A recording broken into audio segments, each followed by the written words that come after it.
Filosofía por la Universidad... bueno, están grabando, sí. Bueno, ella es licenciada en Filosofía por la Universidad de Buenos Aires y doctoranda por la misma universidad, una beca doctoral de CONICET. Es profesora de Historia de la Filosofía Moderna de la carrera de Filosofía de la UBA y se dedica al estudio de la filosofía de Baruch Spinoza en sus dimensiones ontológicas, éticas y políticas. Bueno, actualmente se encuentra investigando la recepción del espinosismo en Argentina, que es lo que nos va a dar cuenta hoy día a través de su presentación, Alusiones a Baruch Spinoza en los centros de estudio del Río de la Plata en el siglo XVIII. Natalia, por favor, le voy a tomar el tiempo, le voy a avisar un poquito antes. Son las 9:05. Perfecto. Muchísimas gracias, Cristian. Bueno, gracias a todos los presentes. Efectivamente, voy a hablar del primer periodo de mi investigación, que es la presencia de Spinoza en el siglo XVIII, específicamente en 2 centros de estudio del territorio del Río de la Plata de ese entonces. Voy a leer la ponencia así no perdemos tiempo y optimizamos lo mejor posible el espacio que tenemos. Bien. El pensamiento de Baruch Spinoza se ha revelado como un anclaje fértil desde el cual reflexionar y hacer filosofía en Latinoamérica, especialmente a partir del siglo XX. El espinosismo que nos invita a practicar una filosofía de la vida, de la amistad, que defiende la democracia como forma de Estado capaz de construir una libertad colectiva efectiva, ha encontrado en nuestra región una recepción ávida y fue objeto de un estudio profundo e interdisciplinario. Frente a este impacto, me parece interesante interrogarnos respecto del derrotero de aquella filosofía en las tierras argentinas y latinoamericanas en los siglos pasados, respecto de su primera recepción en este territorio, para comenzar a trazar el camino que culmina con una fuerte gravitación actual del espinosismo en las producciones filosóficas latinoamericanas. En este trabajo me propongo precisamente indagar cuál fue la presencia de Spinoza en el siglo XVIII en el territorio del Río de la Plata, enfocándome específicamente en las alusiones específicas, explícitas a su figura y a su pensamiento, que pueden rastrearse en estas 2 instituciones, la Universidad de Córdoba, por un lado, y el Real Colegio de San Carlos de Buenos Aires, por el otro. La hipótesis que defenderé es que Spinoza no fue un desconocido para los profesores y estudiantes que practicaban la filosofía en estos centros de estudio, sino que a pesar de que su filosofía se encontraba prohibida y se consideraba maldita, su figura formó parte de la recepción de la filosofía moderna europea que se desplegó en ambas instituciones, recepción que, según mi lectura, está vinculada con una práctica de enseñanza que privilegiaba la apertura y el ejercicio genuino del pensamiento antes que la censura. Lo primero que me interesa destacar es que si bien existen numerosas lecturas que sostienen que el ejercicio de la filosofía en la época colonial en el territorio del Río de la Plata tenía un carácter dogmático, clerical, ajeno a toda novedad, otros trabajos han demostrado que la filosofía moderna e ilustrada tuvo una presencia efectiva y un influjo sustancial dentro del entramado escolástico que caracterizaba las currículas de los centros de estudio locales, constituyendo un abrevadero ideológico que encontró incluso resonancias en el proceso de la independencia argentina. Esta lectura que sostenía que no había un desarrollo de la filosofía moderna, sino que la filosofía rioplatense del siglo XVIII era básicamente escolástica y dogmática, digamos, fue en gran medida desmentida.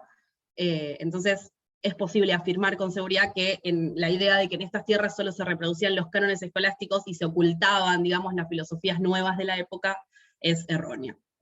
El caso de Spinoza, que trataré aquí, es una muestra de que incluso pensadores que en Europa se consideraban heréticos y estaban prohibidos, eran citados y conocidos en las aulas de filosofía del Río de la Plata.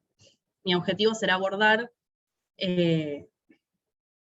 las referencias explícitas a Spinoza que pueden comprobarse por distintos documentos y transcripciones de estudiantes, cuyos manuscritos en latín todavía se conservan, analizándolas en su relación con este contexto filosófico en tensión, atravesado por tradiciones diversas, en el que la recepción de las nuevas filosofías modernas se asimila y elabora en singular yuxtaposición con la estructura tradicional de la escolástica. Me parece importante señalar que si bien las menciones a Spinoza que pude constatar en este periodo se dirigen a cuestionar o criticar sus tesis,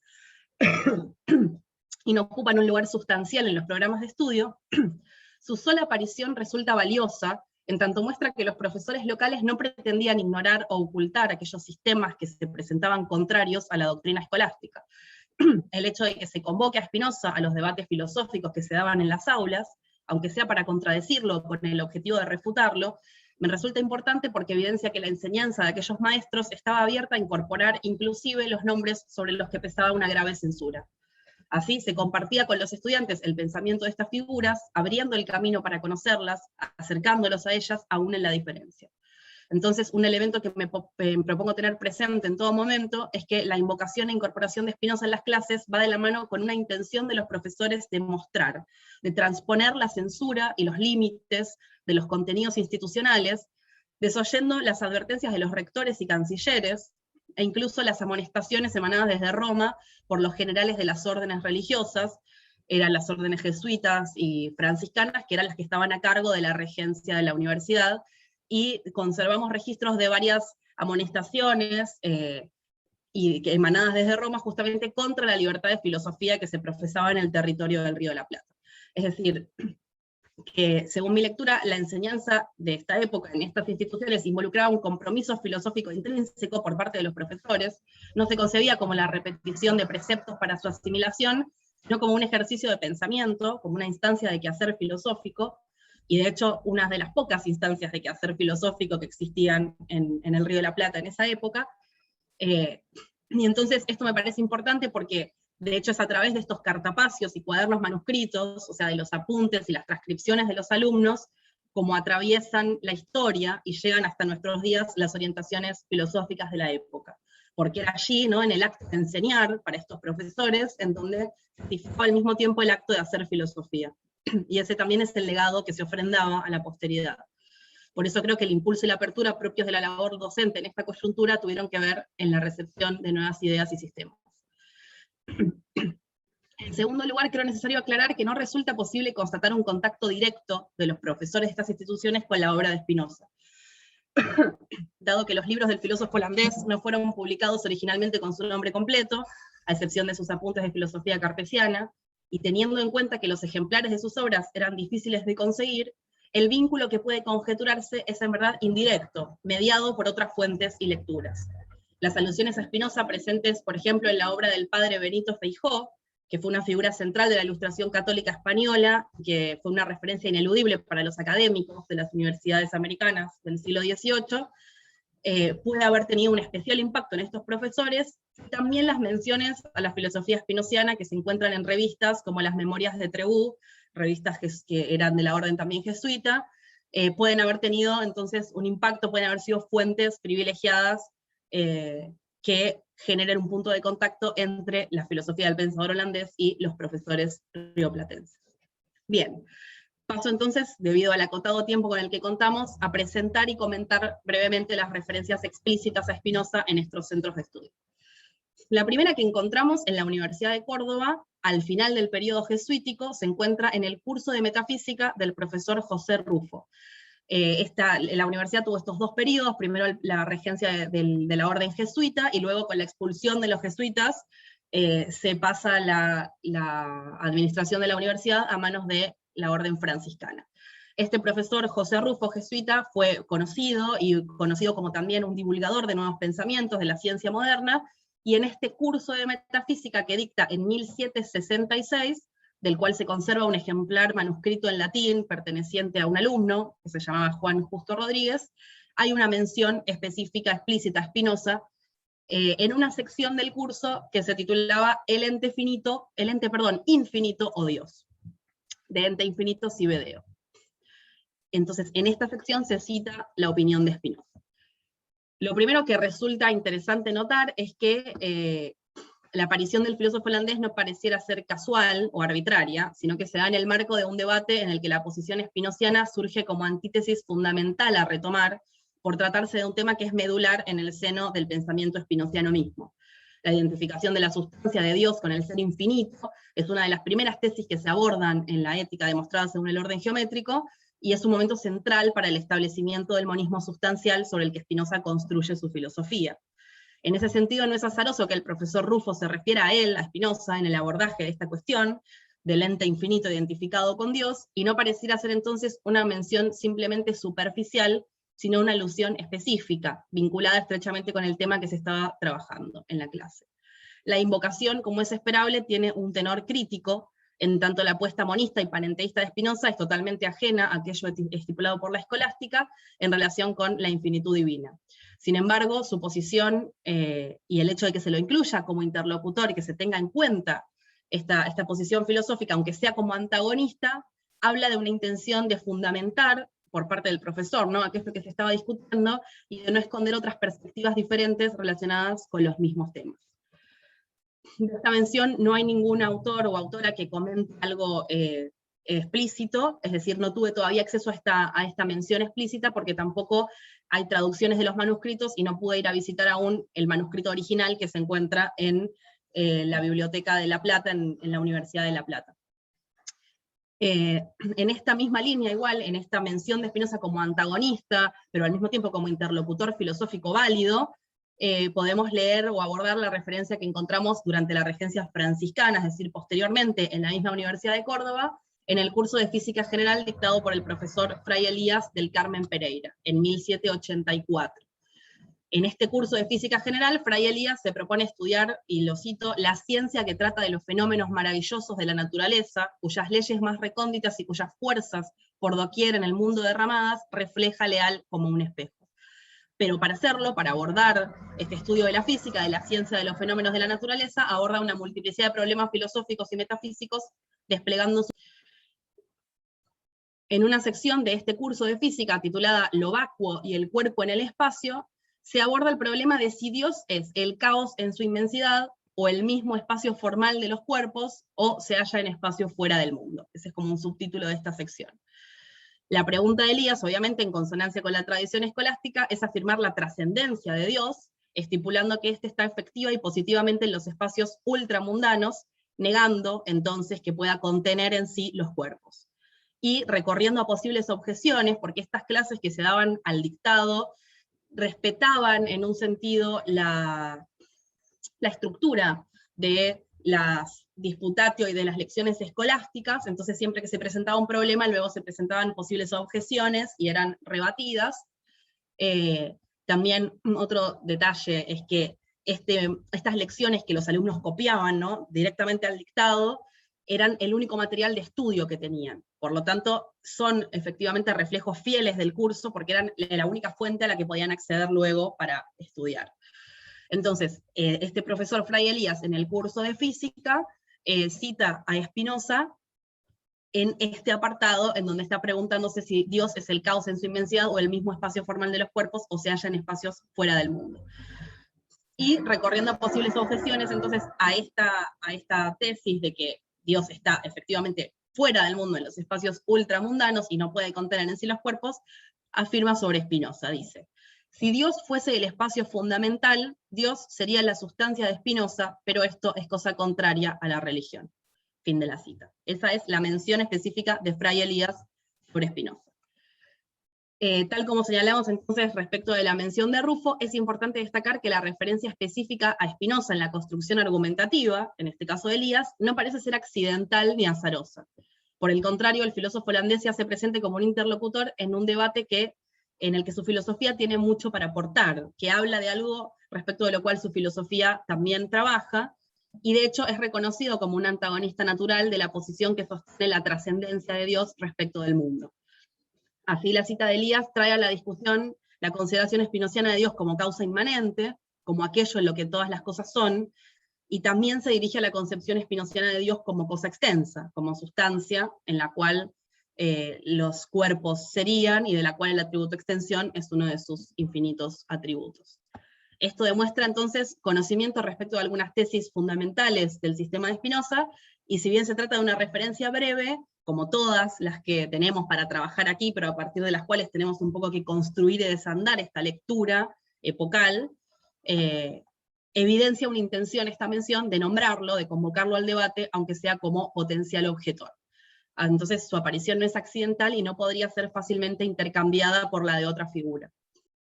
También es interesante en esta pequeña cita ver cómo esta referencia se acompaña de un silencio, ¿no?, de una decisión de no profundizar en el tratamiento del sistema spinociano. No hay una refutación de esta teoría inmanente en la que Dios sería el espacio fundamental en el cual los cuerpos estarían inhiriendo, sino que simplemente se dice que la postura de Spinoza es contraria a la religión. Y esto refleja un poco también la tensión que existía en muchos de los profesores en el abordaje de estos autores modernos, y los límites que imponían la estructura de estas instituciones educativas, que efectivamente era una estructura, digamos, eclesiástica, cuyo objetivo era la formación de figuras de la Iglesia. La presencia de Spinoza en las clases de este profesor Fray Elías se observa también en las referencias que introducen sus alumnos, dos alumnos, Francisco Javier y Francisco Genaro Martínez Aldunate, dos hermanos, de los cuales se conserva una tesis defendida en 1790, que fue confeccionada a partir de las lecciones de este maestro. Allí los estudiantes mencionan en dos oportunidades a Spinoza y a su filosofía, dando cuenta entonces de que Spinoza no era un autor desconocido por ellos, ¿no? De que el profesor les había hablado de Spinoza y había abordado, aunque sea tangencialmente, a este pensador moderno. En la alusión más relevante y explícita afirman, y lo cito: refutaremos a Benito Spinoza y a sus discípulos que sostienen la vida del mundo, y les exigiremos nos señalen en qué hacen consistir la noción de vida propiamente tal. ¿No? Lo que aparece es la posición de Spinoza como defendiendo esta vida del mundo, y entonces, ¿qué pasa con esta noción de vida que Spinoza defiende? Entonces, en este caso pareciera atribuirse a Spinoza la posición que considera el mundo como un ser animado, ¿no? En función de sus tesis cercanas al panteísmo, específicamente de su posición panenteísta, en tanto sostiene que todo es en Dios. Es interesante ver cómo nuevamente la referencia se dirige a considerar aspectos centrales del sistema spinoziano desde un punto de vista filosófico, crítico, lo que implica considerar a Spinoza como un interlocutor válido, y supone tenerlo en cuenta como un oponente con el que resulta fructífero debatir. Esta aproximación entonces de todos estos profesores y también de estos alumnos se distingue, y esto me parece interesante, de otras alusiones de la época al filósofo holandés, en el que Spinoza era invocado solamente para proferir calumnias, digamos, para señalarlo como impío, como hereje, como ateo, y entonces donde aparecía simplemente como esto, como un hereje, y no se le daba la posibilidad de discutir con su filosofía, de considerarlo un interlocutor filosófico.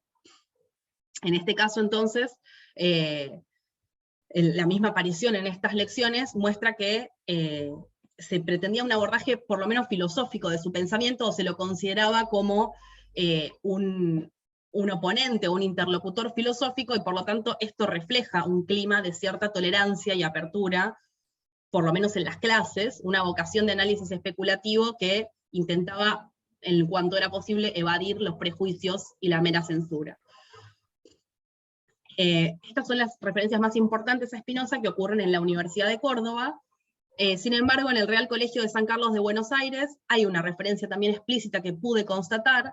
En este colegio la rigidez y la voluntad conservadora respecto de la enseñanza de la filosofía era mayor que en Córdoba. La currícula del colegio se combinaba con ritos y ceremonias religiosas llevadas a cabo con severidad, y los profesores de filosofía debían asumir además la dirección espiritual de sus alumnos. O sea que las posibilidades de introducir novedades o citar autores controvertidos eran más remotas. Pero igualmente aparece una referencia a Spinoza en el curso de Luis José Chorroarín, un curso de lógica que dicta en 1783, y entonces en ese sentido está también un registro, en el cual no voy a profundizar mucho porque estoy ya terminando esta exposición, pero lo importante es decirles que hay un registro de la presencia de Spinoza, incluso en este colegio de San Carlos de Buenos Aires, que era la institución más estricta, digamos, en un sentido más apegada a la estructura escolástica de estas dos que estoy analizando. Bien, entonces, para concluir, considero que este recorrido por las referencias a Spinoza, sobre todo en la Universidad de Córdoba, pero también contarles que existe una referencia en el Colegio de San Carlos de Buenos Aires, en el siglo XVIII, brinda un ejemplo, una muestra de las diversas formas en las que nuevos autores modernos eran incorporados paulatinamente a la enseñanza de la filosofía en las aulas rioplatenses. Su presencia en estos territorios evidencia la apertura que se practicaba en dichas aulas, en donde los nuevos sistemas de pensamiento eran mencionados, enseñados, aprendidos, y en donde se abordaban no solo figuras canónicas o hegemónicas, sino también filósofos menos conocidos e incluso prohibidos. Este gesto de mención a Spinoza, de nombrar a Spinoza, de convocarlo al diálogo filosófico, es relevante además porque inaugura la recepción de Spinoza y de la filosofía spinoziana en las tierras del Río de la Plata, y nos ofrece el primer registro de cómo era comprendida por los intelectuales de la época. Estas son las primeras menciones existentes de las que se tiene registro, a las que se puede acceder, de una lectura de Spinoza en el territorio de lo que después será argentina. Entonces, en ese sentido, estas menciones, además de expresar esta apertura filosófica, tienen un impacto concreto en la recepción del pensamiento spinoziano en estas tierras, en la circulación y conocimiento de Spinoza en Argentina. Creo que la acción de los profesores, su ejercicio de la enseñanza que desoía muchas veces las advertencias oficiales, incluso de las órdenes religiosas y de las autoridades institucionales, es un elemento central a destacar en este proceso de recepción filosófica. Y las referencias a Spinoza, que hasta ahora pude constatar, que no formaban parte de los contenidos curriculares, ¿no?, de los programas de estudios, sino que son introducidas de otra manera en las lecciones, son un ejemplo, me parece, de esta vocación pedagógica, de apertura, de pensamiento crítico, orientado a una búsqueda de conocimiento, a pesar de la censura, a pesar de todavía una lectura vinculada con los cánones escolásticos, pero que se tomaba la enseñanza como una pesquisa que se pensaba a sí misma filosófica. Considero entonces que recorrer la presencia de Spinoza en estas aulas, en este periodo, representa también una oportunidad para hacerse algunas preguntas, para preguntarse cómo se produjo la recepción de los pensadores canónicos en nuestras tierras latinoamericanas, y cuál es la especificidad de nuestra lectura propia, situada, cómo fue el desenvolvimiento del ejercicio filosófico en los países de esta región, cuál fue el derrotero de esta práctica que en muchos casos comienza un poco en la enseñanza o germina en las aulas y en la enseñanza de la filosofía que se hacía incluso en el periodo hispánico, cuál fue el derrotero de la filosofía en la mixtura de pueblos y de culturas diversas que se dieron en Latinoamérica, y qué nos dice este derrotero respecto, ¿no?, de nosotros mismos, de nuestra historia, qué nos permite proyectar hacia el futuro, y cuál es finalmente el ejercicio de la filosofía que queremos, que pensamos, que ejercemos y que desarrollamos. Muchas gracias. Natalia, muchísimas gracias por tu muy documentada presentación. ¿Ya? Muchas gracias. Las preguntas, por favor, en el chat, las que vayan surgiendo, y después al final las abordamos los minutos que vayan quedando. Muchas gracias. Ahora nos va a acompañar Israel Ángel Pérez. Él es licenciado en Filosofía por la Pontificia Universidad Católica en el año 2019, con una tesis sobre teología de Aristóteles, ¿cierto? Posteriormente trabajó como profesor instructor en la Pontificia Universidad Católica a mediados de 2019 hasta fin del 2020, donde se concentró, ¿cierto?, en el trabajo sobre la revista Aporía del Instituto de Filosofía de la misma universidad. Actualmente se desempeña como profesor de secundaria a tiempo completo, y actualmente cursa el programa de Magíster de Pensamiento Contemporáneo y Filosofía y Pensamiento Político en la Universidad Diego Portales. Israel nos va a presentar ahora su ponencia Observaciones sobre las ideas de causa y libertad en la filosofía de Andrés Bello. Israel, por motivos de tiempo, tiene más o menos hasta un cuarto para las 10, ¿ya? Para que vamos ahí, son 15 a 20 minutos, para que tengamos paso de discusión. Por favor, la palabra es suya. Sí, denme un segundito que quiero compartir la pantalla. Bien, bueno, voy directo entonces acá. En el presente trabajo pretendo mostrar los distintos elementos que se enlazan en el sistema filosófico de Andrés Bello en lo que respecta a dos conceptos fundamentales: la noción de causa y de la libertad, entendida esta última no en su sentido práctico o moral, sino al modo de causa libre. Las razones para tan modesta empresa se deben en parte a que prácticamente la bibliografía secundaria a la que al menos yo pude acceder no trata directamente ninguno de estos conceptos ni sus relaciones. Sí se encuentran, en cambio, adecuados tratamientos de otros conceptos, tales como el orden, la percepción, de hecho eso está en un reciente artículo del 2019, a las relaciones entre su filosofía y política, y por supuesto también sus ideas éticas. A pesar de estos trabajos, gran parte de la bibliografía hace un esfuerzo por aproximarnos a la filosofía de Bello, ofrecernos un retrato de soporte al medio filosófico, pero rara vez aprecia algo más que una exposición de lo que podríamos encontrar nosotros mismos en su obra póstuma, Filosofía del Entendimiento, publicada en el año 1881, a modo de reconocimiento al aporte de Bello a nuestro país. Desafortunadamente, no puedo culpar a los autores de tales escritos de algo que ni yo mismo podré evitar, puesto que es difícil generar un debate si no se conoce aquello que se pretende discutir. Digamos que si uno revisa un paper de Aristóteles, normalmente no aparece un resumen de toda su filosofía, se considera innecesario. Por supuesto, cuando afirmo esto, estoy refiriéndome solo a la filosofía de Bello, no a su poesía, gramática, escritos sobre educación, directrices jurídicas que efectivamente han corrido mejor suerte. Prueba de esto es que prácticamente no hay cátedras ni seminarios al respecto en nuestro país. Hasta el día de hoy, todo lo que he podido aprender ha dependido de mis lecturas, de ahí lo deficiente que probablemente será también esta ponencia. En cierto sentido, pese a que tal situación podría ser un síntoma de la poca relevancia que posee la filosofía de Bello en sí misma, parto del supuesto contrario, de que Andrés Bello es una figura lo suficientemente relevante como para, al menos, llamar nuestra atención sobre cualquier cosa que hubiera escrito, especialmente si lleva filosofía en el título. De tal manera que si el presente trabajo logra despertar el interés por debatir la filosofía del caraqueño, me sentiré profundamente realizado. Para lograr este objetivo, en primer lugar, me referiré al modo en que Bello comprende la causalidad. Posteriormente, profundizaré en las razones de Bello para sostener que la causalidad no es un principio necesario, sino que solo se trataría de una sucesión a la que estamos acostumbrados. Finalizado este punto, abordaré la crítica que realiza Juan Escobar Palma, el prologuista de la edición Príncipe de 1881, en la cual muestra su disconformidad con la idea de una causa que no es necesaria en sentido absoluto, así como su acusación de que el caraqueño incurriría en un círculo vicioso al momento de demostrar racionalmente la existencia del Espíritu Supremo o Dios.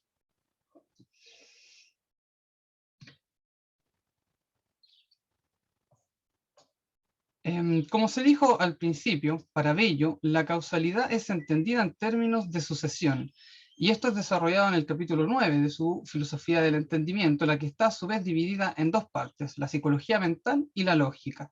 El tratamiento de la causalidad se realiza en la primera parte. Volviendo entonces al punto inicial, ¿qué significa que la causalidad corresponda a la sucesión? Bueno, el propio Bello lo dice, y en repetidas ocasiones dice, la causalidad o la relación que concebimos entre la causa y el efecto no es otra cosa que la constante sucesión de dos fenómenos determinados. Para ello, Bello nos ofrece los siguientes ejemplos. Si pongo un grano de sal en el agua, este se disuelve. Si una chispa cae sobre la pólvora, este se inflama y estalla. Si pongo cera cerca del fuego, bueno, esta se derrite. En cada uno de estos ejemplos decimos que uno es causa del otro. Sin embargo, no debiéramos ver en esto nada más que la simple sucesión de dos hechos, uno anterior y otro posterior. Las razones que esgrime Bello para esto son de diversa índole, pero de clara inspiración empirista y puede reducirse a lo siguiente. La causalidad se refiere a la sucesión, la cual es una conexión que nosotros establecemos en las cosas, pero no es algo propio de los objetos, sino que somos nosotros quienes, gracias a la memoria, a nuestras experiencias, nos acostumbramos a ver que tras acercar la cera al fuego, ésta se derrite.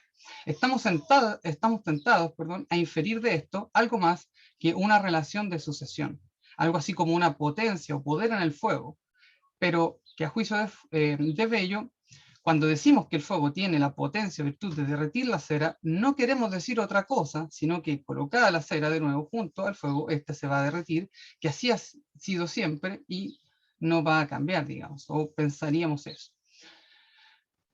Comprender la causalidad de otra manera implica un error que puede explicarse ya desde el hecho de que nuestros sentidos siempre quedan al debe a la hora de explorar los fenómenos, es decir, no consiguen mostrarnos todos los detalles que deseamos para obtener una explicación causal satisfactoria.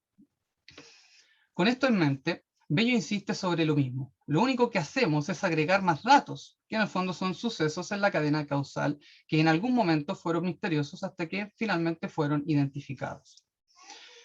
Otra causa de este error se vincula con las expresiones metafóricas que empleamos cuando hablamos de los diversos sucesos, mediante verbos como produce, acarrea, disuelve, quema, dilata, como si hubiera algo encubierto, algo más que la mera sucesión.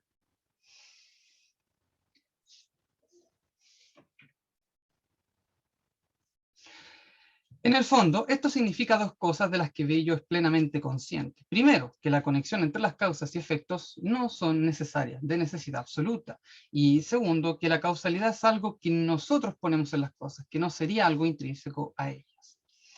Naturalmente, esto no es del todo novedoso en filosofía, puesto que diversas corrientes filosóficas han postulado ideas similares, por ejemplo, las ideas innatas de los racionalistas o las categorías kantianas. Pero, ¿cómo se generó la idea de la necesidad del efecto en explicación de Bello? Al igual que otros empiristas, Bello piensa que no pudo provenir de la experiencia y explica que esta idea de causalidad se produce del siguiente modo. Hemos visto el fenómeno A repetidas veces, seguido del fenómeno B. El fenómeno A se ha hecho por consiguiente un verdadero antecedente lógico del fenómeno B. Pero la fuerza de la deducción consiste en la creencia instintiva de la estabilidad de las leyes naturales. Fin de la cita. Aquí se añade un elemento que no habíamos mencionado, el así llamado principio empírico, es decir, aquel principio que nos lleva a confiar justamente, y cito, en la estabilidad de las leyes naturales. Fin de la cita. Así, podemos distinguir dos principios que obran en la construcción del conocimiento, los cuales no poseen su origen en la experiencia. Estos son el ya mencionado principio el principio empírico, que en el fondo muestra la confianza en que los eventos sucederán siempre del mismo modo acorde a una ley natural, y el principio de causalidad, que corresponde a, cito, la precedencia necesaria de un fenómeno o serie de fenómenos a todo nuevo fenómeno. Nos dirá Bello que el principio de causalidad siempre está acompañado del principio empírico, y más aún, que estos principios son condición de posibilidad de toda experiencia, razón por la cual no provienen de ella, sino que más bien son instintivos. Para Bello, todas estas actividades residen en el alma, no en el cuerpo, por lo que considera que Dios los ha puesto ahí. En síntesis, el principio empírico y de causalidad son actividades del sujeto, del alma, del espíritu, dirá Bello. No están en los objetos, y lo que observamos es que hay una sucesión constante, más no una relación necesaria de necesidad absoluta. Ahora bien, Bello no es ingenuo y sabe que uno podría preguntarse, perfecto todo lo anterior, pero ¿por qué preferir la idea de sucesión en cuanto a la causalidad en lugar de la necesidad? La respuesta breve es que Bello es un hombre creyente y busca que su filosofía racionalmente sea coherente con sus ideas religiosas. Dicho de otra manera, Bello piensa un sistema que no limite las características de Dios. Para entender esto, hay que considerar, en primer lugar, que Dios ha sido comprendido tradicionalmente como causa primera y como un ser omnipotente, y en consecuencia absolutamente libre. Todas estas características que Bello también le atribuye al así llamado autor de la naturaleza. De esto, el filósofo venezolano infiere que, si bien Dios genera causas de necesidad absoluta, las causas que se derivan de estas no lo son. Me explico. Cuando digo que la causa primera produce efectos necesarios, quiero decir que si Dios quiere que se haga la luz, necesariamente se hará la luz. No puede no suceder la luz si Dios quiere luz. Las causas derivadas, en cambio, no son necesarias de necesidad absoluta, puesto que bien podrían no ocurrir. O quizás Dios podría modificar las leyes naturales que rigen las distintas sucesiones. Por ejemplo, podría suceder que Dios quiera que la cera se endurezca cuando se acerque al fuego. Pero el punto y la gracia está en que nosotros, como seres humanos, no podemos ver en una y otra más que sucesiones constantes. Es decir, no podemos contemplar la supuesta necesidad que allí hubiera. Solo sucesiones, nada más. Por supuesto, Bello ofrece una razón que nos induzca a postular la existencia de un creador o autor de la naturaleza, como él le llama en diversos lugares de su obra. Cito: si la conexión entre tales fenómenos fuese de necesidad absoluta, sería preciso suponer en el universo una multitud de causas, que destituidas de inteligencia y de voluntad, obrarían sin embargo con el mayor concierto, produciendo de consuno este orden asombroso en que descubrimos a cada paso fines y medios, es decir, voluntad e inteligencia. Y agrega: por consiguiente, las conexiones que observamos no pueden ser de necesidad absoluta. Ellas suponen una causa anterior que las ha querido y coordinado, una causa dotada de voluntad e inteligencia para quererlas y coordinarlas. Una causa, además, cuya conexión con los efectos que ella produce es de necesidad absoluta. En otras palabras, Bello piensa que no podría haber un orden constante si no postulásemos la acción creadora de Dios. Y, en definitiva, es la causalidad libre, por así decirlo, de Dios, la que ha puesto en marcha la causalidad y ha generado las cosas del modo en que las vemos. Pero bien podrían ser diferentes si Dios así lo quisiese. Por supuesto, Bello también cree que poseemos libre albedrío, pero no en un grado tan eximio como el divino, aunque sobre este punto, por temas de tiempo, no profundizaré. La crítica de Escobar Palma. Por lo pronto, hay un punto que me parece relevante tratar y se relaciona justamente con esta persona. ¿Quién fue? Se preguntarán seguramente. Bueno, fue la persona a cargo de preparar el tomo que hoy conocemos como Filosofía del Entendimiento a partir de los manuscritos facilitados por los familiares de Bello. Este plebistero, profesor del Instituto Nacional, además de esto, escribió el prólogo de esta edición Príncipe, donde realiza además una valoración de la obra. Ahí nos cuenta, por ejemplo, que esta obra estaba originalmente destinada a ser un manual de filosofía para los estudiantes de dicho instituto. Sin embargo, don Andrés Bello fue demasiado lejos, dice él, y terminó construyendo un sistema filosófico digno de su genio. No obstante, Escobar Palma recepcionó críticamente la obra de Bello y, entre otras cosas, cuestiona precisamente la noción de causalidad que expone Bello, la que considera un error de considerable gravedad, debido a lo fecundo que es este principio para los razonamientos naturales. Este profesor sostiene que, cito, la causa es una fuerza, un principio que se revela por sus efectos. Entre el efecto y la causa hay una relación de generación.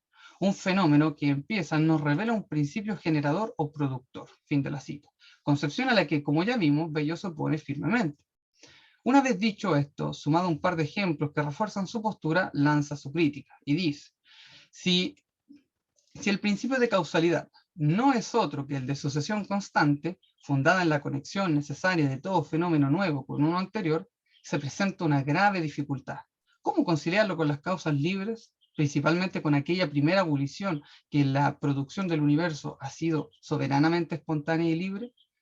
El señor Bello corta el nudo y dice: esta abolición es un efecto sin causa que de todo punto lo determinase, una excepción al principio de causalidad. Y, admitida esta excepción, es evidente que el principio de causalidad, en el sentido que generalmente se toma, no es necesario de necesidad absoluta, y que si está sujeto a una excepción, puede estarlo igualmente a otras. En suma, no es un principio universal. Fin de la cita.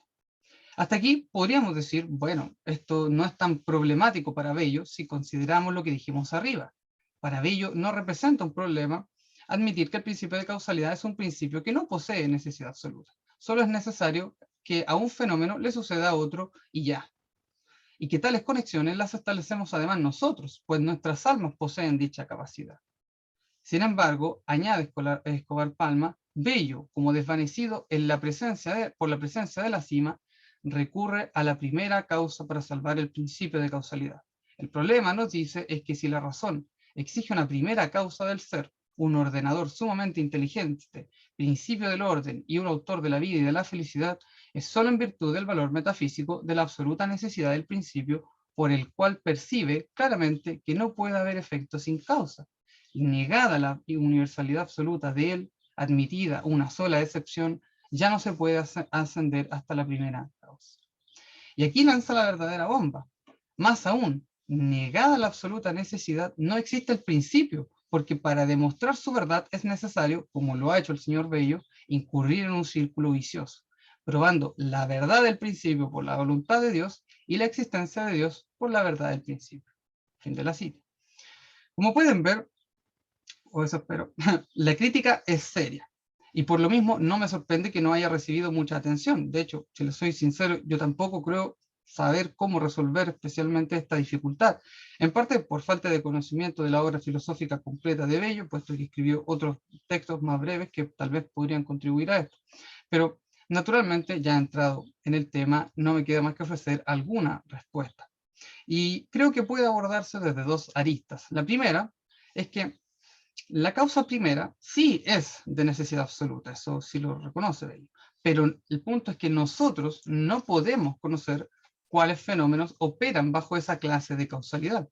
Para nosotros solo están disponibles las conexiones que establece nuestra alma a través de los principios empíricos y de causalidad, que en el fondo se refieren solo a la sucesión entre un fenómeno y otro, puesto que, tal y como mostré en un ejemplo, bien podría suceder que Dios quisiese que la cera se endurezca al acercarse al fuego, lo que nos lleva a pensar, ¿por qué deberíamos aceptar que la conexión de la cera que se derrite frente al fuego es de necesidad absoluta, si al mismo tiempo admitimos que hay un creador y que éste es absolutamente libre? En el fondo, sí hay un principio de causalidad absoluto, que es Dios, pero Dios es libre, por lo que todo lo que haga pudiera también hacerlo de un modo distinto si cambia de parecer. Ahora bien, intentar conocer los eventos de un modo necesario implicaría quizá la desagradable idea de alcanzar el mismo conocimiento de Dios, a ojos, ¿cierto?, de un cristiano o católico. A modo de ficción, frases tales como Dios actúa de maneras misteriosas o Dios sabe por qué pasan las cosas ya no tendrían sentido para nosotros, justamente porque entenderíamos por qué de hecho suceden así y no de otro modo, debido a que conoceríamos el vínculo necesario que se establece entre cada evento. La segunda arista es pensar que, en el fondo, a Escobar Palma le incomoda en grado sumo que el principio de causalidad que ha sido tradicionalmente utilizado como argumento para demostrar la existencia de Dios ya no pueda ser utilizado para este fin, ya que si ya no hay conexiones necesarias al pensar la causalidad de los eventos, parece que se pierde la posibilidad de demostrar a Dios por esta vía. Sin embargo, hay que decir que Bello ofrece otras pruebas para la existencia de Dios. De estas podemos decir que las hay de dos tipos, las así llamadas ontológicas, que involucran el encadenamiento de existencias o causas, ¿verdad? Y las no ontológicas o morales, que se basan, por ejemplo, en la existencia de la moralidad, que dicho brevemente, apunta al hecho de que, bueno, si existe la moral es porque existe Dios. De otro modo, la moralidad no tendría ningún sentido, no tendría un sostén. Otra que Bello presenta es la que se refiere al perfeccionamiento del género humano, ya sea moral o técnico, por ejemplo, en la mejora de sus distintas estructuras civiles a lo largo de la historia. Con esto ya voy terminando. El aporte que este trabajo ha entregado es el tratamiento de la idea de causa que, pese a lo central que es, no ha recibido mucha atención, salvo la crítica de Escobar Palma. Nadie, hasta donde yo pude encontrar, enfrentó el problema. Gauss, en su introducción a la primera edición crítica, publicada en el Fondo Cultura Económica en el año 1948, se limitó a mencionarlo, mientras que García Vaca se contentó con clarificar y exponer varios de los aspectos de la filosofía bellista como un todo, poniendo énfasis en el tratamiento del lenguaje, siendo hasta ahora, a mi juicio, el comentarista más completo en lo que a la filosofía de Bello se refiere. Por su parte, no he encontrado aún un artículo en el que se considere de manera exclusiva este asunto, mucho menos, como ya dije, un intento de respuesta a la crítica de Escobar Palma. Por otro lado, en este trabajo también se ha establecido el vínculo que posee la causalidad con la libertad y de qué modo éstas se posicionan de manera coherente con sus ideas religiosas. Y si bien mucho más podría decirse sobre las ideas de espíritu, materia y percepción que también se conectan con la causalidad, el tiempo nos impele a finalizar aquí este trabajo. Muchas gracias.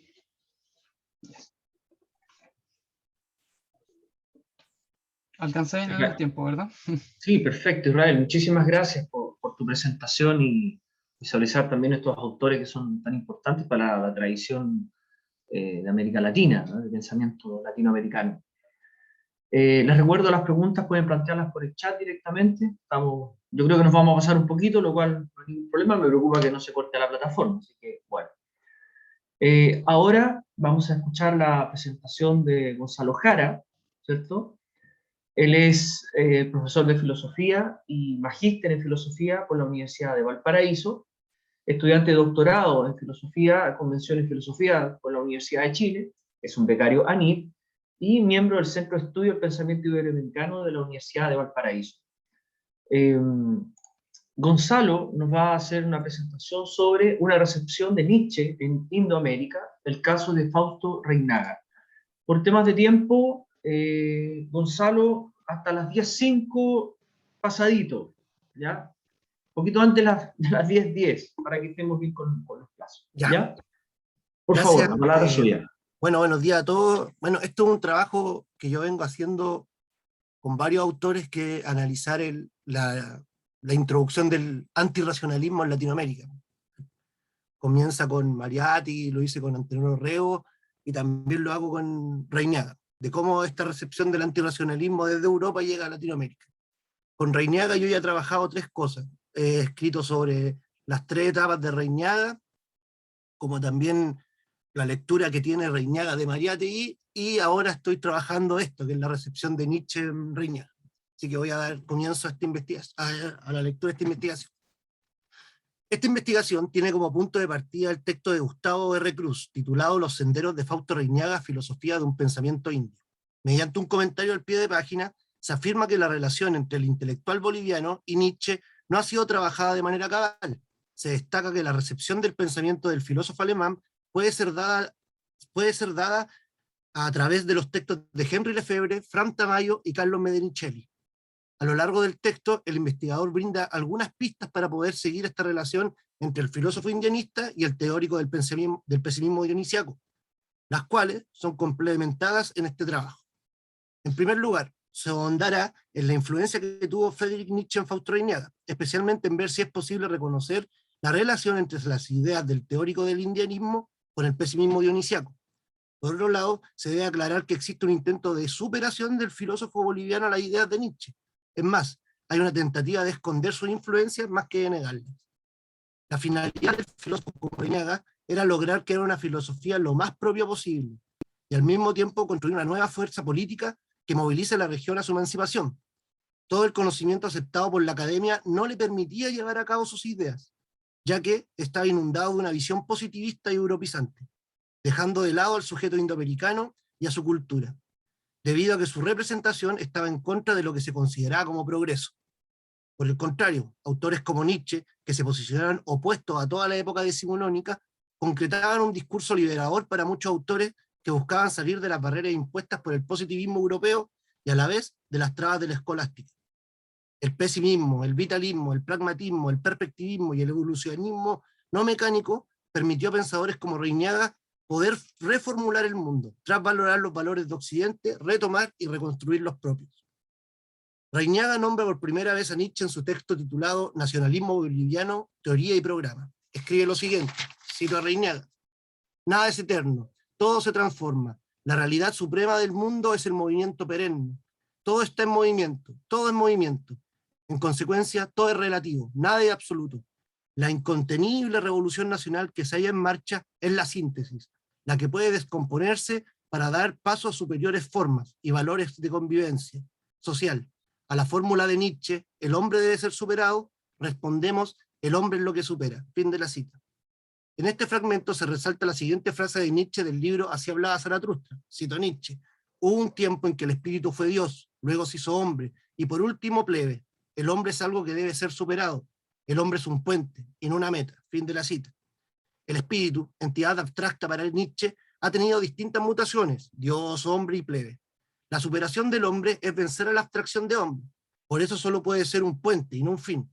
Reignaga interpreta a Nietzsche y reconoce que en los conceptos subsiste la metafísica que se instala en Bolivia, la cual debe eliminarse. Él busca entregarle características terrenas, por lo tanto, cuando afirma el hombre es el que supera, está reafirmando un ser terreno y no su idealización. Pese a que esto parezca una cita casual, no lo es, ya que aquí se está haciendo partícipe de algo que inicia el filósofo alemán y que Reignaga debía utilizar para salir del colonialismo, dado que para concretarlo tenía que hacer una crítica a la razón moderna, posicionando al hombre ya no como abstracción y desplazamiento del espíritu, sino como algo completamente concreto en el continente. Este hombre con los pies en la tierra será el inicio de todo, y para Reignaga, el que convive con la tierra de manera concreta es el indio. Como se presenta anteriormente, Reignaga utiliza a Nietzsche para crear algunos de sus argumentos.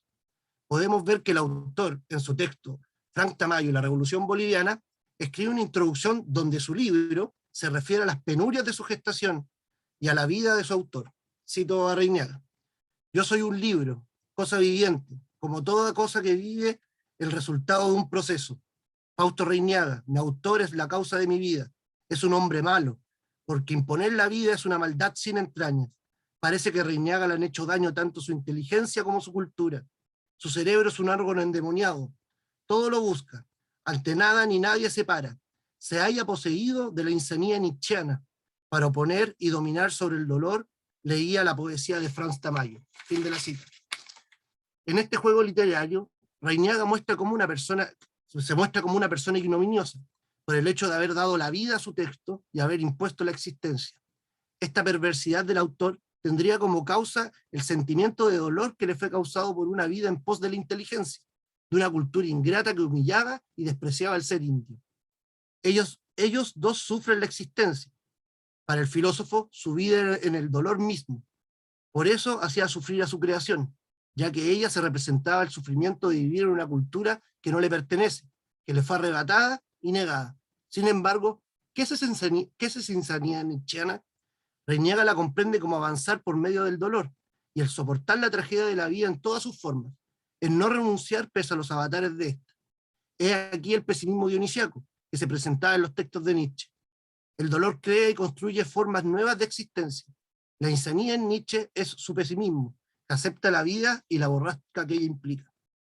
Por otra parte, para el teórico del indianismo, el poeta Tamayo se convierte en el referente del pesimismo nietzscheano.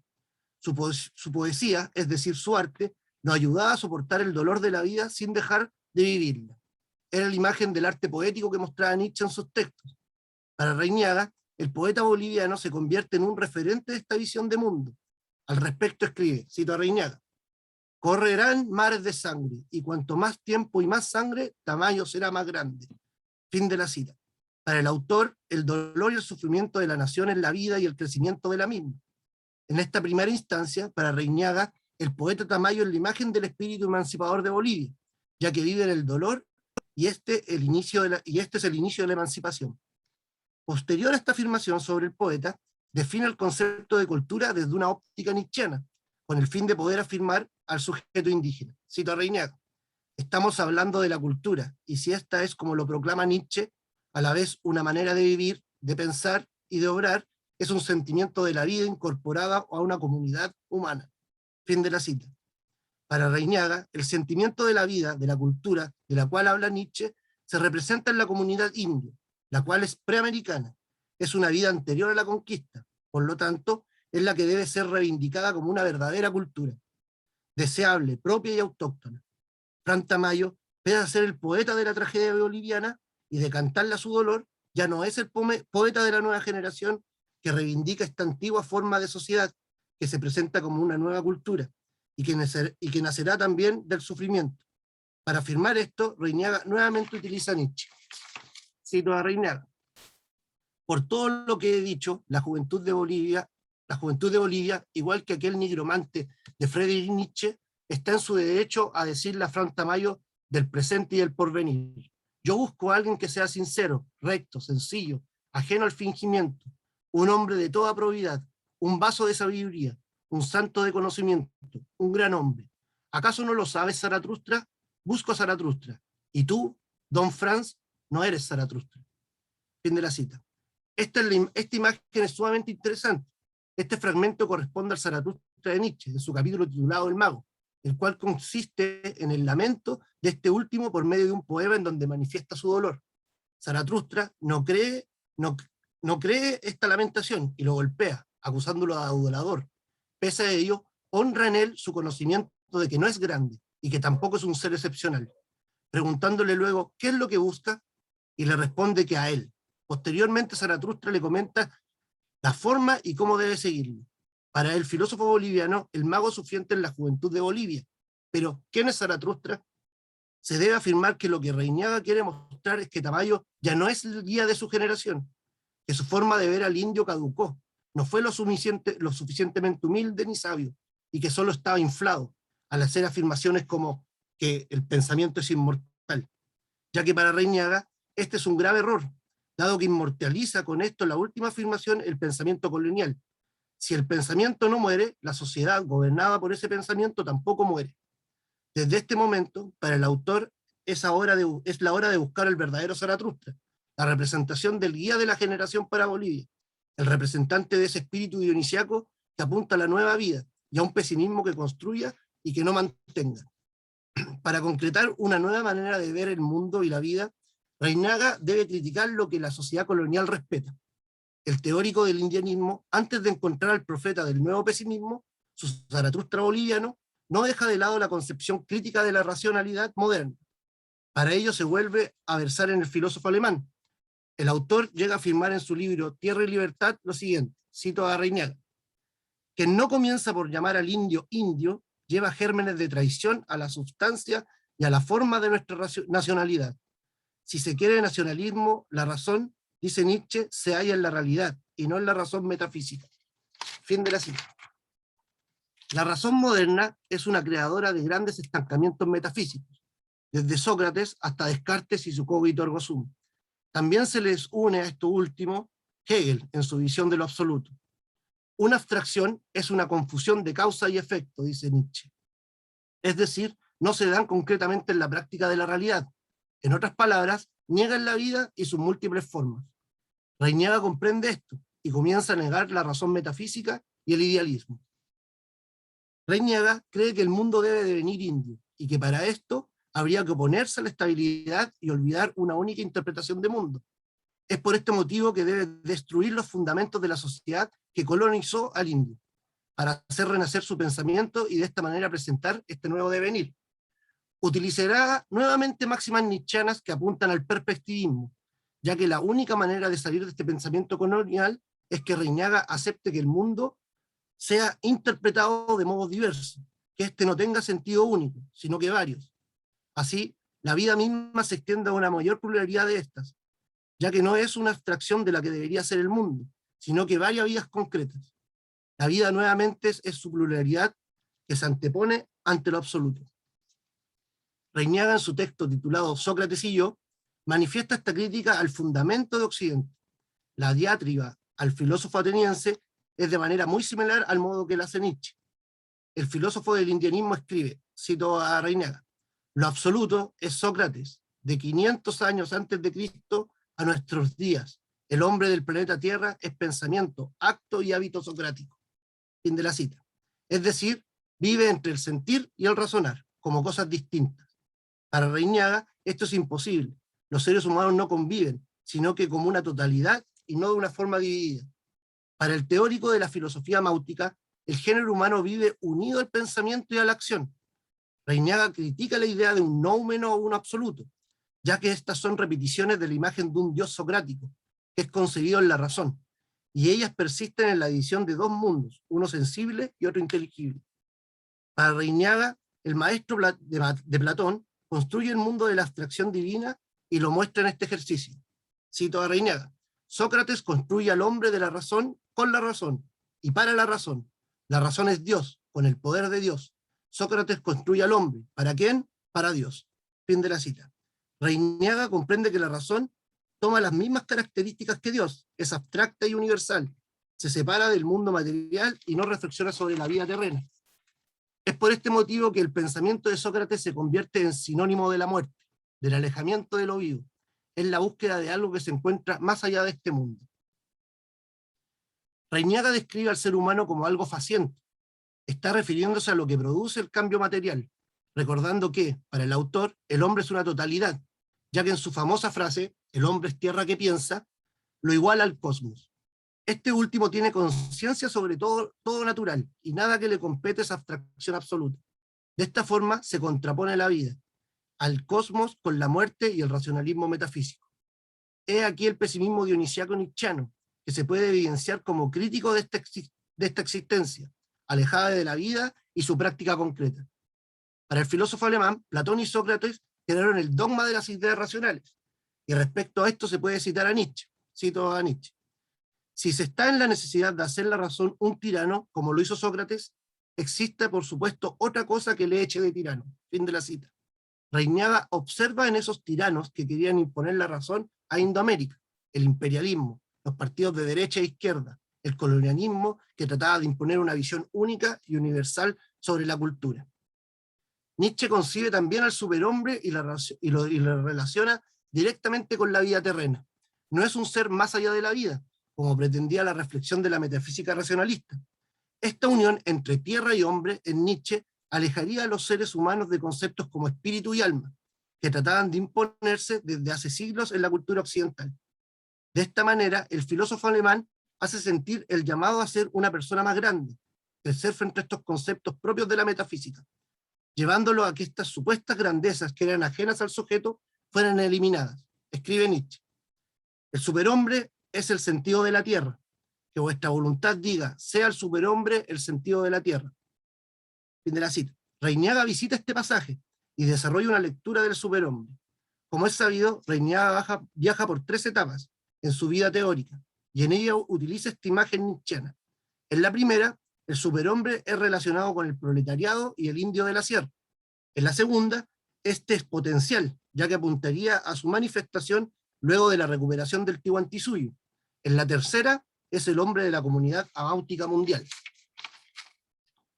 Esta última concepción antropológica de un superhombre amáutico tiene como principio la siguiente afirmación, cito a Reiniaga: el hombre es tierra que piensa. ¿Y qué es la tierra? La tierra es el cosmos. Ya Nietzsche afirmaba que el superhombre sea el sentido de la tierra. Es lo que le da una dirección especulativa a Reiniaga, ya que sitúa a su hombre amáutico unido a la misma, pero extendiéndolo a todo lo concreto. Reiniaga usa la tierra y el cosmos como los iniciadores de este nuevo principio de cambio. Estos superhombres crearán la comunidad de carne y hueso y conciencia. Para concluir, podemos afirmar que Reiniaga es influenciado por las ideas de Nietzsche, y que las toma con la finalidad de liberarse del pensamiento colonial y de sus construcciones hegemónicas, especialmente para lograr superar la afinidad que tiene este último con la muerte. Ella se puede observar en las instituciones que él mismo crea para mantener estos constructos ideales, dinero, propiedad y Estado, los cuales perpetúan la inmovilidad de la vida. Nietzsche en su pesimismo no hace apología a la muerte como un tipo de sublimación, y menos la rescata como una redención ante la vida, sino que posiciona el vivir como la acción más preciada entre todas. De hecho, es el acto más valorable pese a lo que puede ocurrir dentro de ella, pero siempre debe ser aceptado con un hálito heroico. La reflexión racional no tendría asidero en la realidad práctica. Divide el mundo en dos, categoriza y matematiza separándolos en partes. Por lo tanto, negaría la vida y sus manifestaciones contradictorias.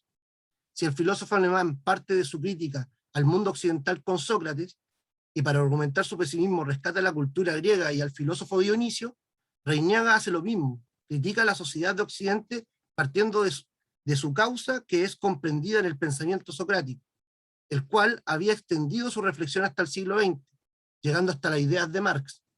Pero Reiniaga, en vez de reivindicar a Dionisio como maestro y filósofo, lo hace con la imagen del sol y la Pachamama, que representaban al indio y su cultura. La vida estaba unida a la tierra, a un modelo de producción que apuntaba al cosmos. Era una energía común a todos, era la acción de la vida en su tempestad, y esta debía primar. El superhombre, fundador de la nueva vida, conviviría en la idea de que el hombre es tierra que piensa, de la misma manera como Nietzsche hablaba de esa unión del hombre con la tierra. El pesimismo dionisíaco se manifiesta en otra forma, pero con el mismo contenido. Eso, gracias. Gonzalo, muchas gracias por tu presentación. Tenemos un público tímido, ¿no? No ha planteado preguntas ahí en el chat. Yo quisiera simplemente hacer un comentario general que celebro, ¿ya? Yo también trabajo obviamente temáticas latinoamericanas, celebro que jóvenes investigadores, ¿no?, estén abordando estas temáticas con tanto detalle, y me doy cuenta también en la dificultad de acceso a las fuentes. Yo creo que es un elemento que se ha dado transversal, incluso en la presentación de Alejandro que está ahí, de hacernos cargo de nuestra propia tradición y conocer un poco la historia también de nuestra filosofía y de nuestros países, ¿ya?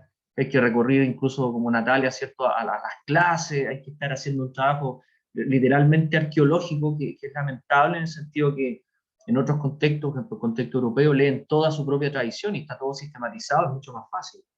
Israel, ¿cierto?, dice, bueno, no hay más comentarios, es lamentable, Andrés Bello, un gran pensador, Reinaga, bueno, para nosotros los chilenos parece tan lejano, ¿cierto?, a pesar que está tan cerca. Cedo la palabra, tenemos algunos minutos, comentarios ustedes mismos, aprovechemos un poco para dialogar, que no sean necesariamente preguntas ahí, ¿cierto?, cuadradas. Alejandro, por favor. Gracias. Oye, súper bueno, me encantó. Yo tengo una pregunta para Natalia. Me gustó mucho el trabajo del indicio, ¿no es cierto? Seguir como la huella de las clases, muy bueno. Y precisamente algo que hablábamos ayer, la conexión con la historia y la necesidad, lo acaba de indicar Cristian. de acercarse de forma crítica, ¿no es cierto? Pero conocer las fuentes, comillas, o los textos más bien, textos culturales, me gusta ese concepto para entender todo tipo de material, no solamente el escrito, ¿eh? Hay mucho más. O sea, es solamente mi ignorancia, porque claro, tú te centraste en Spinoza, pero yo quería saber si había recepción también con otros, digamos. Pienso en Descartes, pienso en Leibniz, y también, Bien, sí, si, sí. bueno, y lo otro sería si viste algo que esté fuera de Argentina, digamos, si hay una recepción. Por ejemplo, a mí me interesa mucho México, quisiera saber algo sobre ello, si conoces algo, cómo se recibió a Spinoza en México en este mismo periodo, final del siglo XVIII, está súper interesante. Y otro comentario para el señor Gonzalo Jara, ¿qué relación vería él con esa pugna que tiene Reinaga con Rodolfo Kusch? Particularmente y ambos son nietzscheanos, digamos. O sea, un poco para seguir ese hilo de la discusión con Nietzsche por detrás, ¿no sé? Bueno, González Dávila, el mismo Mariátegui, que todos dialogan con ellos, pero a mí me gusta mucho esa pelea que le pone bastante Reinaga a Kusch, particularmente en el pensamiento máutico, y le tira unos palos durísimos, digamos, me parecen injustos, digamos, ¿no?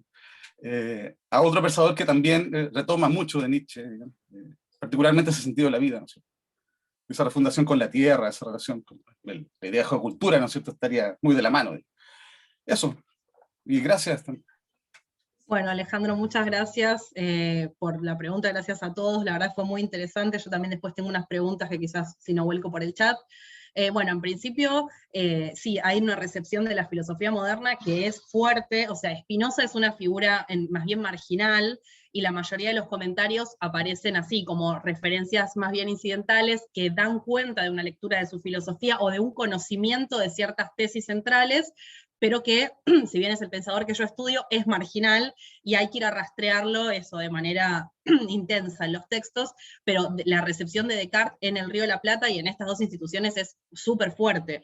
No solo la parte filosófica, sino también la parte más científica. La recepción de la ciencia moderna también es muy fuerte, de Newton. De hecho, uno de los profesores que primero llega acá a tratar de explicar un poco de filosofía moderna, se decía que era uno de los discípulos predilectos de Newton, que había estudiado con él. O sea, hay una relación directa con la ciencia moderna, Newton, con Galileo, también otros filósofos como Gassendi, Leibniz también. O sea, hay una recepción fuerte de la filosofía moderna, que cuando en un principio yo estoy estudiando la recepción de Spinoza desde el siglo XVIII, o sea, desde este momento hasta mitad del siglo XX.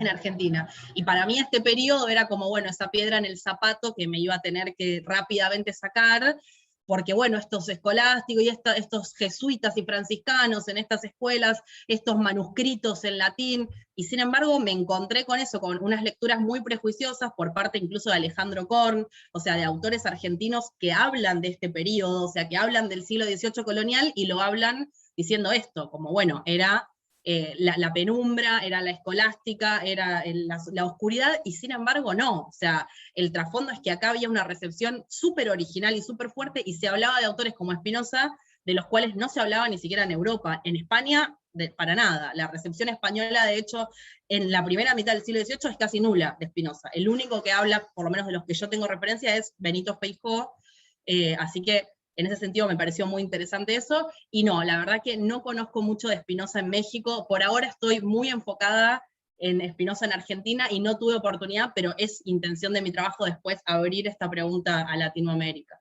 Así que bueno, muchísimas gracias por tu consulta y por... Bueno, me toca responder a mí. Bueno, hay algo interesante que pasa aquí en Latinoamérica, en los pensadores, especialmente en esos años, que se oponen constantemente a las ideas del positivismo, y los autores europeos que les sirvieron en esa época eran, por ejemplo, Bergson, William James, Nietzsche, hasta Schopenhauer. Podríamos verlo eso hasta en Mariátegui, cuando en su edad de piedra, como se llama. Pero Reinaga tiene algo que lo caracteriza de todo el resto, que él, en vez de reivindicar a otros autores, por ejemplo Kusch, o por ejemplo a Mariátegui, él lo que hace es acusarlos de cholos, de europizados, siendo que él mismo, uno lee sus textos, se da cuenta que hay una fuerte influencia europea, pero él la trata de esconder. Y este es el fenómeno que ocurre con Nietzsche. Nietzsche constantemente yo al principio yo no me había dado cuenta de la influencia, porque yo había leído un texto, que no recuerdo el título ahora, donde él critica a Nietzsche como en 4 páginas, lo despedaza. Y después uno va leyendo y se da cuenta que sí, está utilizando a Nietzsche en sus textos constantemente. Pero él trata de esconder esa influencia porque la intención de Reignaga es crear algo completamente propio. Que algo que ese es el ejercicio en Reignaga que a mí me llama mucho la atención. Que en este intento de crear algo propio, niega el resto, pero de manera radical. O sea, es que ya cuando escribe ese texto, Europa, prostituta asesina, ya con ese título te dice que voy a tratar de esconder todo lo europeo o todo lo que tenga relación con ello para poder crear un pensamiento propio desde Indoamérica. Lo de Kuch, yo no podría referirme bien, en el sentido de que no conozco mucho a Kuch, pero sí conozco la crítica que hace Reignaga a Kuch, y creo que también, igual que tú, que es injusta. Pero es injusto con todos. Reignaga es una planadora, así como trata de destruirlo a todos, pero después lo utiliza. A mí lo que más me llama la atención es con Mariátegui, porque primero él se inscribe en el indomarxismo de Mariátegui, lo llama el indomarxismo mariáteguiano, y después lo niega acusándolo del cholaje y de tener influencias europeas que no logran llegar a un pensamiento propio indio. Oye, solo para seguir en la misma... o sea, ¿no habría aquí un exceso de esencialismo sobre lo indígena en Reignaga? Claro, yo O sea, creo que a sí. propósito de la navegación y todo eso, es como o sea, si él ni siquiera, si son todo el resto cholos, digamos, que era el Claro. indio, Pero ¿dónde queda el indio? eso es que por eso hay que verlo en las 3 etapas de Reignaga. En su etapa indomarxista, que ahí apoya a Mariátegui y las teorías del marxismo, del indomarxismo. Luego en su etapa indianista, que en la etapa indianista, si uno la lee bien, ahí es donde demuele. Ahí porque quiere crear una fuerza política. Pero si te das cuenta, en la etapa máutica, ya habiendo demolido supuestamente el pensamiento occidental, él trata de hacer una reivindicación mundial. El indio ya no es solamente en Latinoamérica, sino que el indio es todo ser humano que se opone a Occidente, al pensamiento occidental. Especialmente, bueno, está obsesionado, Reignaga con la bomba atómica. Entonces, siempre las guerras, las bombas, la guerra nuclear para él era como el que se oponía a eso, ya de alguna manera estaba cayendo en el pensamiento indio, en el pensamiento máutico, porque lo que estaba tratando de hacer ahí, que a mí me llama harto la atención, es crear una idea universal. Siendo que él está en contra de los universalismos, él trata de crear un universalismo con el pensamiento máutico. Pero es genial, porque si te pones a pensar, es un autor que de alguna forma trata de liberarse, de crear una filosofía que no tenga ningún como pedazo de Occidente, para poder crear algo nuevo. Eso yo creo que es No, verdaderamente... pero no lo logra. No, pues no lo logra, pero lo intenta. Nunca Como, sale de Occidente. Tira Gonzalo, palos, nunca digamos, se... le gusta pegar palos, pero Gonzalo, lo que Claro. encontramos no es una... Alejandro, Sí. disculpe, hay una pregunta, por favor, que yo pido que sea abordada brevemente. Yo quiero hacerle también una a Israel, también muy breve, por favor, respecto a Andrés Bello. ¿Qué influencia tiene el pensamiento de Andrés Bello en la formación en las mallas curriculares de la Universidad de Chile, siendo que fue el rector? ¿O es solamente una obra cerrada sobre sí misma que no tiene ninguna bajada curricular? Dejo esa pregunta, si se puede resolver en unos minutos, y a Gonzalo le pregunta en el chat si puede profundizar un poco, por supuesto, el tema del tiempo, el tema de la razón realista, ¿verdad? Con esas 2 cosas ya vamos a tener que terminar porque estamos en el tiempo. Si se corta sola, si desaparecemos todo es porque esto era automático, así que esperemos que no sea así, ¿no? Israel, por favor. Sí, aunque creo que Carlos tenía la mano levantada antes, pero solo quería mencionar. Bueno, como tal, la filosofía de Andrés Bello, no, porque Bello tenía otra forma, por así decirlo, de operar. Él era una persona, digamos, moderada, y en el ambiente político que se estaba viviendo en ese momento había una fuerte tensión entre la Iglesia y el Estado chileno. La Universidad de Chile tenía además, en ese momento dependía, ¿cierto?, del Estado, entonces no podía como tomar digamos, una participación demasiado elocuente en el ámbito político. Eso va a cambiar después en el siglo XX, pero en ese momento todavía no. Y esto va a llevar sobre todo a que la participación de Andrés Bello se limite, o digamos su influencia se limite a que se forme una filosofía especializada. En el fondo, lo que es de hecho la filosofía del entendimiento es eso, una filosofía especializada. Uno no ve ahí conflictos políticos, digamos, punzantes. Contrario a lo que, por ejemplo, querían los positivistas como Victorino Lastarria, que sí quería efectivamente que tuviera esto, digamos, mayor influencia, da un discurso, se le termina expulsando y qué sé yo, porque en el fondo esa era la influencia que tenía Bello, un poco más de control, casi un poquito quizás abordando la censura, con respecto a que en el fondo la disciplina filosófica se mantuviera como especializada solamente. No sé si eso ayuda un poco a responder a esta pregunta.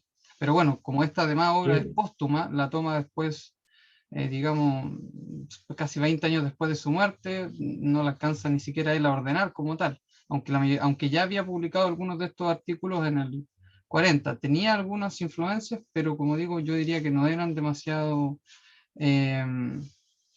digámoslo así, no sé. La mayoría era positivista y yo percibo más un espiritualismo en Bello que otra cosa. Así que eso. Muchas gracias. Gonzalo, a propósito de la razón realista, una precisión de unos pocos para que dejemos la última pregunta para Carlos, para que no quede ahí con la tentación de escuchar. Pero, Perdón, también le había hecho una pregunta a Israel, que es solo por sí o por no, porque me interesó mucho saber si Bello conocía a Hume, o sea, si había leído el Tratado de la Naturaleza Humana o la investigación sobre el entendimiento, ¿no? Si se sabe si tuvo acceso a esas fuentes. Sí, sí, tuvo acceso a esas fuentes. Lo curioso es que cuando habla, normalmente cita a todos los que habla, pero cuando habla de la causalidad en este sentido, que es muy casi, digamos, similar a una idea de Hume, ahí no lo menciona, lo que también sorprende a otros comentaristas como Gauss, que digamos... Sí, que no queremos decir, no queremos nombrar de dónde sacamos nuestras influencias. Es mejor que... Yo veo me pareció, no conocía a Bello, obviamente, pero me pareció muy marcado, o sea, la crítica a la causalidad humeana muy fuerte, como atravesando y sobrevolando todo el planteo que vos hacías. Lo que pasa es que lo menciona, pero en otros lados, pero en ese punto uno tiende a pensar que no lo hace por un tema justamente pensando quizá en el tema político que podría haber influido en que prefiriera omitirlo justo, al menos en ese momento. Pero hay especulación meramente, no hay algún documento que nos permita saber bien eso, porque en general cita a todos, Victor Kessing, de Stud, de Tracy, todos los que aparecen por ahí en su influencia los nombra siempre. Gonzalo, por favor. Bueno, yo tenemos un poco cuando se refiere a la razón realista, Reiniaga está criticando todas las formas de racionalismo que crean abstracciones, que crean ideas de alguna forma. Entonces lo que él trata de hacer es negar esa creación de ideas, porque de alguna forma lo que dice es que crean ideas cadavéricas. Las abstracciones son cadáveres, por lo tanto no son vitales. Entonces lo que él trata de hacer es decir, todo el racionalismo lo único que ha hecho es crear la idea de Dios, y Dios mismo ya es una idea muerta. Por el contrario que ocurría con el indígena, que el Dios podría ser la Pachamama o el Inti, eran cosas concretas. Entonces, lo contrario a esa razón realista sería este vitalismo que se manifiesta en Reiniaga, que es pensar que el hombre es tierra que piensa, por lo tanto, estamos todos unidos al mismo combo. Por el contrario, en la razón realista, me imagino que debe haber o sea, hay dos mundos, está el mundo de lo abstracto y el mundo de lo concreto, cosa que para Reiniaga no existiría. Muchas gracias, Gonzalo. Le damos la última pregunta a Carlos y la respuesta correspondiente a la reacción, y bueno, ya con eso vamos a cerrar. Por favor, Carlos. Voy a ser bien sintético. Tenemos esta mala costumbre de comentar siempre y tratar de hacer el diálogo. Referente a Israel, son preguntas así como muy, muy específicas. Esta elaboración de la filosofía de Bello que tú exponías, mira, la pregunta, ¿la realizó en Chile o ya la traía de Venezuela? Es una duda que tengo así como de tipo biográfica, y si se pueden establecer ciertas relaciones, esta forma tan, ¿cómo se llama?, tan matemática de argumentar con la gramática, que es como lo que uno siempre más conoce a Andrés Bello. Referente a Natalia, y ahí aportando un poco lo que preguntaba Alejandro Vivero, en México hay un espinosista clásico que es Plotino Rodacanati, que es el que trae el socialismo a México, que era un griego que estudió en Berlín filosofía política, era médico y conoció a Proudhon. Es como de los padres del socialismo en México y del anarquismo. Entonces, si querés profundizar más ahí, ensayos filosóficos en las obras completas que publicó la UNAM. Y referente a Natalia, en específico, ¿cómo se llama? Pareciera ser que la Universidad de Córdoba tiene varias etapas reaccionarias abiertas. No sé si tú puedes profundizar en esta etapa, porque ser espinosista en el siglo XVIII era ser un pervertido, o sea, era una cuestión que realmente era una filosofía perseguida, o sea, y me sale como muy sorprendente esta visión, o para discutir, no para atacarlo, sino para discutir, o para profundizar ciertas ideas. Muy interesante esta apertura que generaste de lectura en el Río de la Plata, y si se pueden establecer etapas en el siglo XVIII, si hay una lectura reaccionaria, estamos a puertas de los procesos revolucionarios, o sea, independentistas. O sea, yo creo que hay una apertura en la universidad seguro que explica un poco que entren estos, ¿cómo se llama? Filósofos perversos, digamos. Y referente a Gonzalo, preguntarle la última etapa Reinaga, la parte amáutica, que ha sido muy criticada por los indianistas. ¿Ah? Lo han tratado de nuevo, como han atacado a Silvia Rivera, de blancucha, ¿ah? Como o sea, ibas bien Reinaga, pero aquí, ¿qué te pasó? ¿Ah?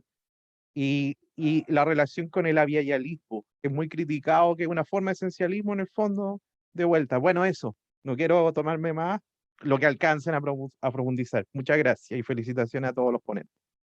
Carlos, muchas gracias. Reacciones, por favor, de cada uno, acotadas, ¿cierto? Por favor, bien preciso. Sí, muy rápido. Bueno, lo primero es que no lo traía de Venezuela la influencia filosófica, porque se va muy pronto en general de Venezuela debido a los problemas como políticos que estuvo teniendo ahí. Luego se va a Londres y esperaba después de su viaje a Londres, que duró alrededor de 19 años, donde se junta con grandes personalidades digamos, de ese periodo, entre ellos, no sé, Jeremy Bentham, el James Mill, el papá de Stuart Mill, también lo conoce, pero muy pequeño. Y luego intenta volver a Venezuela, pero no le dan como ninguna como oferta buena como para volver, como se siente un poco despreciado. Y en Chile sí le ofrecen, digamos, venir, y aquí es donde en el fondo termina desarrollando y marcando la mayor de sus influencias. Con respecto a lo de la gramática, que me preguntabas, García Vaca es el comentarista que más ha enfatizado en ese punto, y él sostiene que sí, que la influencia digamos, la conexión que hay entre la gramática y la filosofía del entendimiento es muy grande, que en el fondo, si se hubiera conocido quizá antes la filosofía del entendimiento, hubieran podido haber hecho quizá más cosas. Obviamente uno todavía lo puede hacer, pero la influencia está sobre todo porque para Bello solamente existe el espíritu. Ya para él la materia es como una suerte de cosa en sí, es una cuestión inaccesible, no sabemos qué naturaleza tiene. Entonces el lenguaje lo que hace justamente es posibilitar, digamos, los modos de expresión que que tenemos para referirnos a esta idea signo que desarrolla sobre todo, pero como digo, eso ahora no podríamos desarrollarlo más. Así que eso. Estupendo. Natalia. Bueno, muchas gracias también, Carlos. Ahí ya me anoté el nombre que dijiste para tener ahí una punta para empezar con el espinosismo mexicano, así que muchas gracias por el dato, muy interesante. Mira, por lo que yo entiendo de lo que estudié este periodo, o sea, este movimiento en un sentido de apertura o más revolucionario está explícitamente en los profesores, no así en el espíritu de las instituciones, sino todo lo contrario. O sea, previo a la Revolución de Mayo, digamos, había como una contrarreforma o un repliegue más duro, la parte de los jesuitas, la gestión de los jesuitas, la regencia jesuita, que fue la primera, era incluso más abierta, o sea, siempre la orden jesuita igualmente fue como más abierta en la cuestión del análisis especulativo que otras órdenes religiosas de la época. Cuando expulsan a los jesuitas de España y de los reinos de España y se van de la universidad, la intención de los rectores y cancilleres era justamente cortar esa línea de libertad de filosofar y de mención a autores, digamos, no escolásticos, y entonces la bajada que se les da a los regentes franciscanos es eso: vamos a apegarnos a los programas, vamos a apegarnos a las tesis que se pueden estudiar, les dan un conjunto de tesis aceptables y un conjunto de tesis inaceptables que no se podían enseñar, de filósofos que no se podían mencionar, e igualmente no pueden evitar que las discusiones se sigan suscitando y que los profesores sigan mencionando a estos autores en las aulas. O sea, a pesar de que en la nueva constitución de la universidad, con los franciscanos, se dice explícitamente que se quiere combatir esta libertad de filosofar como herética, no lo logran. O sea, en las aulas y a través de los manuscritos seguimos viendo cómo estos autores eran mencionados. Y en ese sentido es como subterránea la apertura y la recepción de la filosofía moderna, y también ilustrada, ¿no? Que tiene sin duda un correlato en la Revolución de Mayo, pero que no es institucional. O sea, la universidad no genera una apertura institucional digamos, en coincidencia con lo que estaba pasando afuera de la universidad, sino que trata de hasta el final, digamos, mantenerse dentro de los límites de la escolástica. Y en el Colegio de San Carlos de Buenos Aires, que era aún más estricto, es todavía peor. Y de hecho no hay una enseñanza más abierta incluso de la ciencia moderna hasta 1816, o sea, incluso posterior a la Revolución. Así que es muy interesante porque es una recepción práctica, es una recepción muy desde las bases, digamos. O sea, eran esos maestros y eran los alumnos también los que generaron esta recepción, y no de manera institucional, digamos, no se generó de manera institucional. Natalia, muchas gracias. Gonzalo, ya para que vamos terminando. Bueno, uno de los que hace esa crítica es Ayar Quispe, que siempre me acuerdo de este texto porque tiene como indianismo con fuego, de hecho, es bien llamativo eso. Y es porque el indianismo es un programa político el que trata de tirar Reignaga. Por lo tanto, cuando él crea la filosofía máutica, él empieza a crear algo así como los estoicos, como Epicuro, como una forma de vida, no un programa político, se aleja de eso.